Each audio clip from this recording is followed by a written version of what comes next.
An Israeli airstrike has hit a school in central Gaza that the IDF says was holding Hamas fighters. The militant group disputes this, saying the building was hosting hundreds of displaced Palestinians. A Hamas official said more than 30 people have died. Israel says its military had taken steps to protect civilians before fighter jets carried out the strike. The IDF told reporters that 20 to 30 militants had been hiding in the compound. Tel Aviv is accusing Hamas and Islamic Jihad fighters of deliberately using UN facilities as operational bases. The dead and injured were rushed to Al-Aqsa Martyrs Hospital in the nearby town of Deir el-Balah. Intensifying attacks have been reported across Gaza, particularly in two areas in the central region.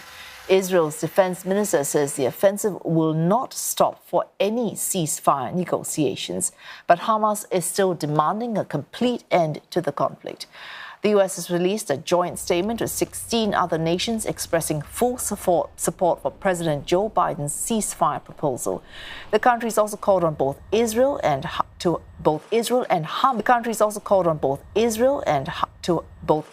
Hamas to make whatever compromises needed to reach a deal. And for more, Sarah Coates joins us live from Tel Aviv. Sarah, what's the latest on the strike at that Nuseirat refugee camp? Hello there, Wei-Su. We do now have a statement from the head of UNRWA, which of course is the UN Palestinian Refugee Agency. Philip Lazzarini spoke out a little while ago.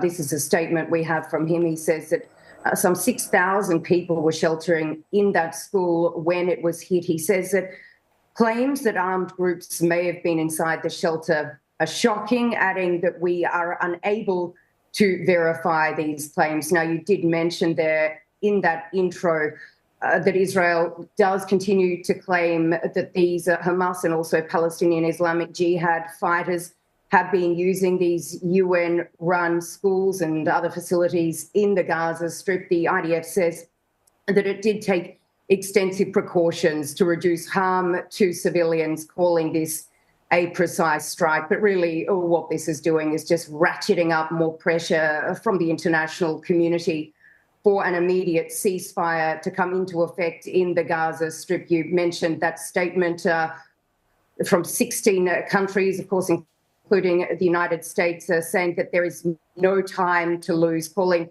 on Hamas to accept this current ceasefire and a hostage release proposal that is on the table. And lastly on this, still no formal response from Hamas, but that main sticking point does remain, and that is the end to the war. Hamas wants a full comprehensive ceasefire. Israel says it will continue until these hostages are released and until Hamas is defeated, Wei-Su. Sarah, Nuseirat camp is in central Gaza. You have just been in the north of the country. Could you tell us how the situation is unfolding there? Wait, so this is an unprecedented situation. I was up there for 2 days yesterday, spent overnight, just came back a short while ago. It is terrifying.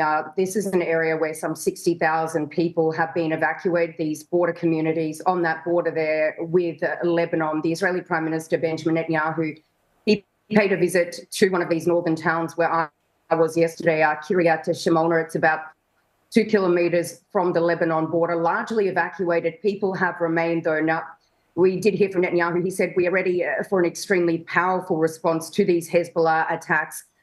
And just coming from what I saw, what I experienced on the ground, these people that have decided to stay, and there are a few, there are often no rocket alert sirens before these drones, these missiles are actually fired or even hit the ground. Many people don't have anywhere to shelter, and it's an extremely concerning situation. One of the intelligence people that I spoke to yesterday, she said basically that while everyone is planning for the day after the war, speaking about what's happening currently in Gaza, she said right now we are basically waiting for the day of the war. So it's certainly a very worrying situation there.